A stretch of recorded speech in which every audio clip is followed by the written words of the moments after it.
Hello, fellow true crimers. It is Crime with Ashley here, and I'm Ashley, and I'm finally back with another case. Okay, so the case today is going to be about two very different women, and one of them is named Michelle Hadley, and the other one is named Angela Connell. There's also a man named Ian Diaz involved as well, and it's basically just this twisty, turny, really interesting kind of thing. Okay, so Michelle Hadley and Ian Diaz met in 2013. And Ian is a U.S. Marshal, and Michelle is still going to school at this time. And they hit it off, and they seem to have this great relationship because they are engaged by 2015 and are super excited. And they actually decide to purchase a condo together because not only are they getting married, but they would like to add property to their life as well. And they buy this very nice condominium, and they are super happy. However, according to Michelle, almost the nanosecond that Ian put the ring on her finger, he just completely changed. Not only did he want her to change her hair color and to start wearing acrylics and just doing things that she normally wouldn't, he just really wanted her to change her appearance as well as her personality and dress differently and just basically be a different person. And there was one other thing that he wanted her to do that she really, really wasn't okay with, because she just wasn't that type of person. But it ended up not mattering, and it ended up being kind of the straw that broke the camel's back in their relationship. So Ian actually had this fantasy where he wanted Michelle to have sex with another man, and he wanted to watch and pleasure himself to it while she was doing this. And she kept saying adamantly no, that she didn't want to do this, that it wasn't something she was comfortable with. But one night she ended up having a little bit too much to drink, and she got loose, and she wanted to please her fiance, so she ended up doing it. She ended up having sex with another man, and she instantly regretted it. And the next morning she had an horrible realization when she found out that Ian ended up recording everything, and he says that nobody put a gun to her head. So even though he recorded a video of her having sex with another man pretty much without her permission, it didn't seem that there was anything that she could do about it, and that's pretty much what broke Camel's back in their relationship, and she didn't want to be with him anymore. I mean, who would? That's something pretty serious to do to somebody. So she ended up breaking up with him, but the problem was they broke up in at the beginning of 2016, but the problem was they had this condo together, and both names were on the condo. So Ian, being Ian, because he can do whatever he wants to do, he decides not only to remarry less than a month after he didn't even marry the first time, he decides to get married a month after breaking up with Michelle to a woman named Angela Connell.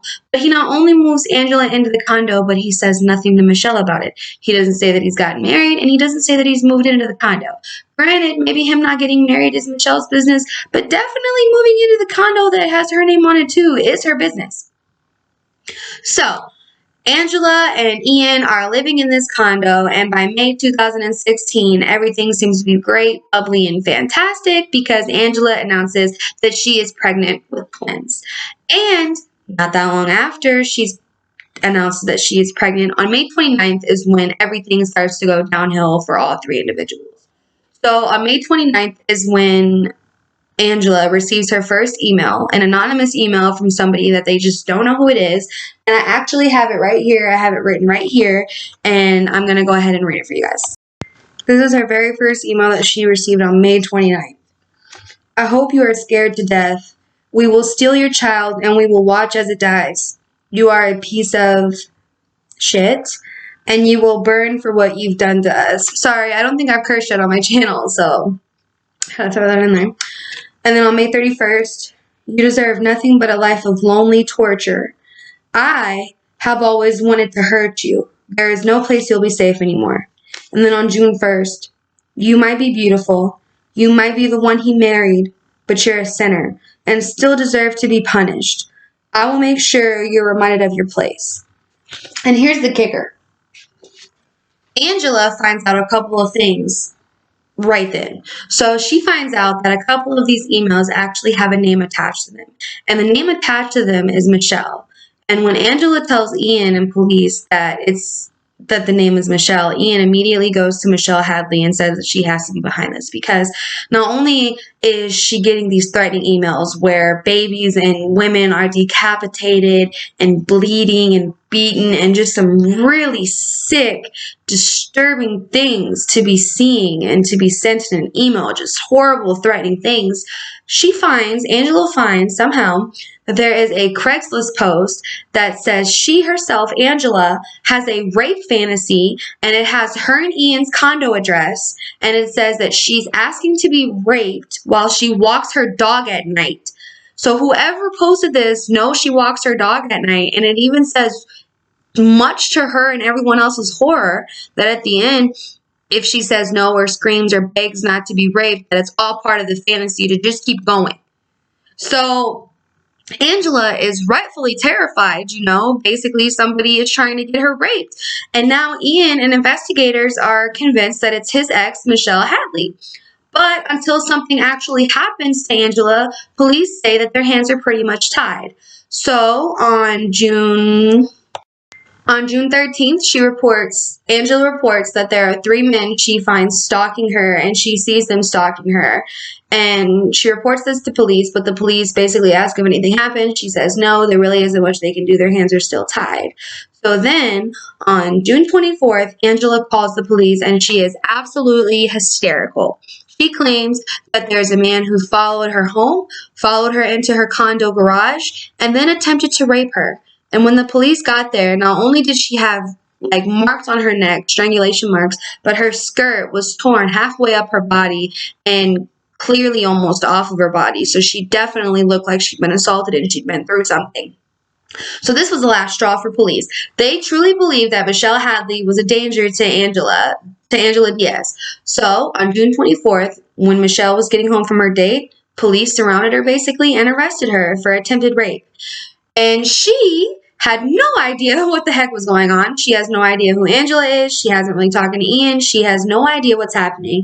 And this is when she tells police that just a couple of months prior to this, Michelle had gotten emails that said somebody was trying to hack into her email address, and that she had gotten a confirmation from Craigslist about some kind of weird rape fantasy.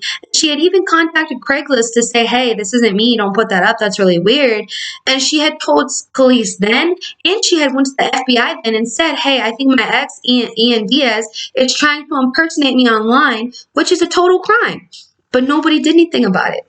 And now she's being arrested for attempted rape, and she's telling the police, hey, I already tried to come to you. I've already came to you and talked to you about this. It's Ian doing this. Because she doesn't even know who Angela is at this point. She doesn't even know he's married. She doesn't know where he's living. She doesn't know anything. So when Michelle finds out, about all of this, her bail has already been set to $100,000. So her parents are already going bankrupt trying to get her out of this, okay? And when she finally does get out of this, while she's in jail, Angela isn't receiving any emails. But as soon as she's released and they know she's released, she starts receiving these emails again. But here's the kicker. Michelle happily finds out that police, due to these emails and everything, are going to seize her electronics, and they're going to check them and see if any of these emails or any of these threats had came from them, check the IP addresses and everything. Come to find out, what a shocker, none of Michelle's electronics sent any of those emails, sent any of those threats, did anything whatsoever. But do you think that the police cared? Not even a little bit. They still believe that she was guilty, but because they couldn't really find where she'd done it, because they're convinced she did this. She just had to use somebody else's stuff, she had to use another device. They just didn't know which one. So they subpoenaed Google to get the IP addresses of these emails to prove basically that Michelle did it, because they're convinced that Michelle did this. And they come to find out that whoever was sending these emails is using a VPN. And if you don't know what a VPN is, it's a virtual private network. And basically, the most important thing that it does is it allows it to where nobody can get your personal information. It disguises your IP address. It disguises your information so hackers can't really get it. And it's really important if you're using free Wi-Fi a lot, like you go to Starbucks or whatever. It's really important, and it makes your stuff a little bit safer. Something that you can also do with a VPN is like if you want to watch UK Netflix, you can use an IP address from the UK and log into Netflix that way, and vice versa. If you're from the UK and you want to watch US Netflix or Canada Netflix or whatever, you can use a virtual private network to go ahead and watch it. And I think that's really cool. But anyway, yes, whoever was using these emails was using a VPN, which made it a lot tougher for the police to find out who it was, but not impossible. Police can still find out, things they need to find out when it comes to cases like this. And because there was somebody's life in danger, they had to figure out what was going on a lot sooner rather than later. Okay, so far, things really aren't looking that great for Michelle. The police really don't believe her. Nobody really but her family believes her. And to make matters worse, she's been out this whole time, and her lawyers have been trying to help her. But then on July 14th, 2016, she's actually arrested again for attempted rape. And this time, Michelle Hadley's bail is set at $1 million. There's absolutely no way that she or her parents can come up with $1 million. So she's basically just rotting in jail. And to make matters absolutely worse and more terrifying for Michelle, she's facing life in prison for this. Life in prison, and there's no way she can get out on bail. So she's thinking that if she gets convicted of this, she's never going to get out. So, I mean, if that's not terrifying enough, I can't even. I completely feel for Michelle, and I couldn't imagine facing life in prison. But finally, U.S. Marshal Ian, who doesn't get charged with anything and does no wrong, comes to his senses, and on September 30th, 2016, he actually goes to investigators and has some things to say about his wife, Angela. So Angela actually is the one who did this. She's the one who put the rape fantasy up. She's the one who sent herself these emails. Angela Diaz did this to herself with, in my opinion, definite help from her husband Ian, because how else would they get his ex's information? And it was him and his ex's condo they were all fighting over. But anyway, so on September 30th, 2016, Ian goes to investigators and says he physically saw his wife Angela sending herself these emails and faking it. How he didn't get charged for anything, I don't know. But he said that to them. And then secondly, he says that she is a pathological liar, and he has proof because the babies, the twins that she claimed to be pregnant with in May, she actually aborted them. Well, she told investigators that she miscarried them, but Ian says, no, it wasn't a miscarriage, it was an abortion because Angela had no idea who the baby daddy was. She didn't know if it was Ian, she didn't know if it was another person, she didn't know who it was. So Ian being Ian was like, just abort the babies. Just get rid of the babies. So she does. She aborts the children, and then she claims shortly afterwards that she's pregnant yet again.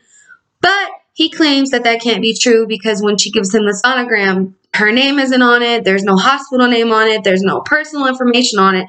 It's just a picture, something that you could easily print off the internet, which is what he's sure she's done. And that's how he proves she's a pathological liar. So, yay. Okay. Angela's crazy self did this to her. And you're thinking, just like I was thinking, Michelle is about to get released, right? Michelle is about to get released. No. She's still in jail for one more week, and then she's not even exonerated of any of her charges for another 3 months. And what finally kicks it over the edge to get herself exonerated is she has to file a lawsuit against the police department. She has to literally file a lawsuit to get justice. They were going to just let those charges stay on her record. And you know what I think is the biggest slap in the face of this case, to be honest with you guys? Angela Diaz gets charged with 10 felonies and 22 counts of filing a false police report. That's a lot, right? You're thinking she's going to get at least 20 years, right? Because Michelle was facing life in prison. No. Angela Diaz only serves, and she's done serving, 5 years. 5 years. Yeah. All that she does, faking her own rape, basically trying to ruin Michelle's life, and almost doing it, all she gets is 5 years in prison. That's it. And Michelle still hasn't received an apology from the police force. She even did this interview, and the police were like, we feel we did nothing wrong. We treated the investigation the way that it needed to be done. And yada, yada, yada, whoop-de-whoop. And I just think it's all complete and utter BS, y'all. I think that the police didn't do their job at all. They were just so convinced that Michelle was doing this. And I mean, what kind of sick person, like, fakes it, you know, like on themselves? Like, it's sick to do it to somebody else, but what kind of sicko fakes it, fakes their own rape just to try to ruin somebody else's life? I can understand why the police had a little bit of trouble, but yeah, Angela is done serving. Michelle, I actually have a little bit about Michelle. Oh, by the way, January 6th, 2016 is when Angela was arrested, by the way. And then, hold on, I'm trying to find it, y'all. It's somewhere on here. Okay, so Michelle Hadley. Michelle Hadley is now living in New York, and she is working in a beauty company, and she has her master's degree in business finally, and she's living with her sister. Because this all happened in California, so her name was pretty big in California, so she had to leave and go to New York to pretty much get away from it. But she pretty much did, and she's doing great. And, you know, even though she's in debt because she was wrongly imprisoned and going through that and having to get herself out and her parents, and, you know, she's still probably traumatized, she's doing really well. And congratulations to Michelle Hadley. Like, I'm really sorry that you had to go through this. I'm really sorry that that psycho, like, tried to ruin your life, and you have the worst ex ever. So yeah, Michelle Hadley is living in New York with her sister because all of this happened in California, and her name was pretty much ran through the mud in California, and she just wanted a fresh start, which everybody, I guess, can, you know, understand. But that's pretty much it, you guys. That is the case for today. I hope that you enjoyed it. Please leave a comment down below. And I have a serious favor to ask you guys. Please. Okay? Please. I know that it's been iffy with my upload schedule, but I promise, like, I'm getting better with it. I'm not able to upload as many videos as I want with my Wi-Fi acting up, but I am trying. But besides that, I really need a favor, okay?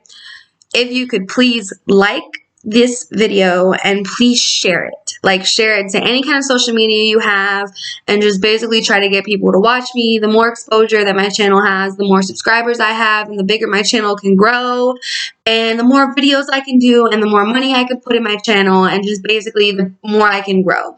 I already have 75 amazing, absolutely beautiful subscribers that I love so much, and I can't wait to get more. But if just 10 of you, if just 10 of you watch this video, and just 10 of you would share this video and let people see this video, it might really help me. So if you enjoy my channel and you want to help me grow, I would really love it and appreciate it if you did.